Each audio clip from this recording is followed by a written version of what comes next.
Welcome, everyone, and thank you for joining me today. I'm excited to share with you a story called The Power of Perspective. On this first slide, we see the title and subtitle, a story of two brothers and the transformative wisdom that changed their understanding of fortune and misfortune forever. Over the course of this presentation, we'll explore how perspective can shift our view of life's ups and downs and reveal lessons that can truly transform how we see our world. Let's get started. Today, I want to tell you the story of two brothers, Kamil and Vimal, to illustrate how different responses to success and failure can shape their lives. Kamil, the achiever, passed his 10th grade with first-class honors. He celebrated with friends, went to movies, and confidently made plans for his college future. Success seemed to come naturally to him, almost effortlessly. On the other hand, we have Vimal, who struggled a lot. He failed in one subject and found himself sitting alone in his room, overwhelmed by sadness. Despite his mother's efforts to comfort him, he couldn't shake off the disappointment. Now, this story is taking place in the village of Krajaru, where their father, Ramana Murthy, who is a mathematics teacher, observes these very different reactions from his two sons. Their responses highlight a key point for us. How we handle success and setbacks can vary greatly, and understanding these differences is essential in our journey of growth. This sets the stage for us to explore how mindset and attitude influence our ability to learn and overcome challenges. When Vimal kept calling his situation bad luck, his father decided that simply offering empty words of comfort wouldn't be enough. Instead, he chose a different approach. He wanted to share a story that could really make Vimal think and see things differently. He told him, "I won't just comfort you or give advice, but since you mentioned misfortune, let me tell you about two of my former students." This story, he explained, would reveal something important about how we interpret setbacks and challenges. It's a reminder that sometimes, what we see as bad luck might actually be an opportunity for growth or a lesson in disguise. This ties into our overall theme today, how our mindset and perspective can transform setbacks into stepping stones for success. All right, let's talk about how our story begins with Ramu and Gopi. Back in 2001, when they were in 10th grade, they were both bright students, full of dreams about becoming engineers. They shared a common goal and worked hard to get there. Fast forward to 2003, after finishing their intermediate studies, they prepared for a crucial exam, the EAMCET Engineering Entrance Test. This was scheduled for 10 in the morning in Guntur, a significant step toward their dreams. Now, the night before the exam, they visited their teacher to seek blessings, which shows their respect and the importance they placed on this moment. They carefully planned their journey, deciding to leave Krajaru at 7 in the morning to reach the exam center on time. This part of their story highlights their dedication, planning, and the support system around them, key elements that set the foundation for what's to come. It's a reminder that preparation, both mental and logistical, plays a vital role in pursuing our ambitions. When the rain started, it was just a light drizzle, but by the morning, it had turned into a devastating downpour. The streets transformed into rushing rivers, making transportation nearly impossible. This sudden change in weather had a huge impact, and it set the stage for how different people experienced the day. Let's look at Gopi's journey first. Coming from a middle-class family, he was fortunate to have a motorcycle. His father drove him through the flooded streets, helping him reach the bus on time. Despite the chaos, they managed to get him to the bus stop, which was a small but important victory. Now contrast that with Ramu's struggle. Coming from a poorer family, he didn't have a vehicle. He had to walk through those flooded roads, battling the rain and difficult conditions. When he finally reached the bus stop, he just missed the 8 a.m. bus. The next one was at 9 a.m., which was already too late for his exam. This story really highlights how a single weather event can have very different consequences depending on your circumstances. It ties back to our overall theme, how external factors, like weather, can change everything in an instant and dramatically shape individual lives. So, here we see Ramu in a moment of deep despair. He's convinced that everything is going wrong. He believes this bus won't get him to his destination by 10 a.m., which means he's going to miss his exam. Missing that exam could mean falling behind or losing an important opportunity. He's also feeling left out, thinking that his friends will move ahead while he's stuck studying with his younger brothers. It's a common feeling of being left behind or not being on the same path as others. And then there's the rain. Why did it have to rain today? It's another reason he's upset, as if nature itself is against him. He even wishes he had a bike like Gopi, imagining that might have solved his problems. This all adds up to a sense of misfortune, and Ramu is so overwhelmed by these negative thoughts he's refusing to board the bus.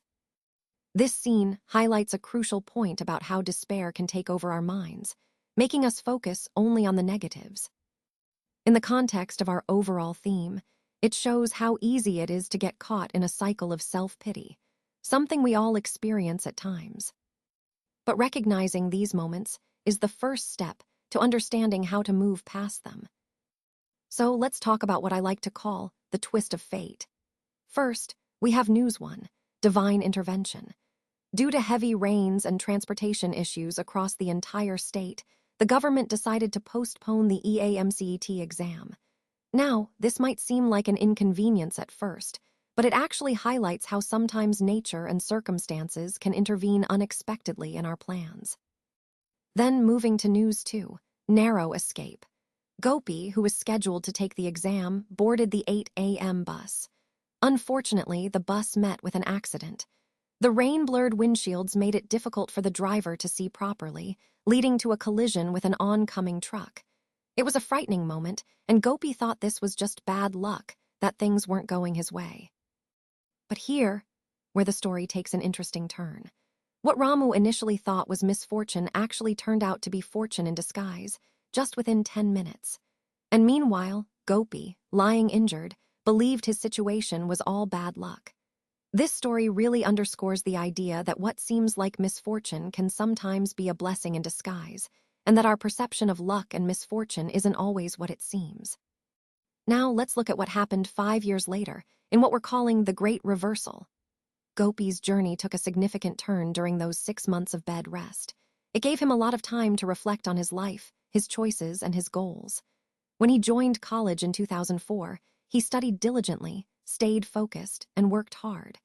By 2008, he graduated with excellent grades, which opened the door for a good job opportunity. The result was that he secured a position at a software company during an interview on May 15, 2008. On the other hand, Ramu's story is quite different. He also joined college in 2003, but instead of focusing on his studies, he got distracted by the allure of freedom, the age he was at, and the wrong friends. As a result, it took him 5 years to complete a course that is typically 4 years long, and his grades were poor. Because of this, he failed the same interview that Gopi succeeded in, mainly because his engineering marks were low. This contrast between Gopi and Ramu highlights how important focus, discipline, and reflection are in shaping our future. It's a clear reminder that even if we face setbacks or distractions, it's never too late to change our path and achieve success. Now we arrive at what I like to call the final transformation. Let's reflect on Ramu's journey. Between 2008 and 2009, he faced numerous rejections, largely because of poor academic grades. It became clear to him that no company would be willing to hire him based solely on his academic record.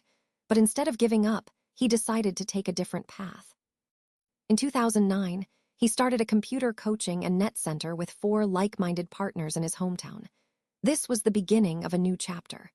By 2012, what started as a small center had grown into a respected institute. Ramu was earning 5 times more than a typical software employee and living a happy, fulfilling life.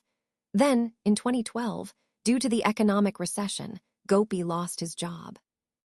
Instead of despairing, he joined Ramu, and together they built R&G Company. Today, this company provides employment to many, exemplifying how resilience and collaboration can lead to remarkable success.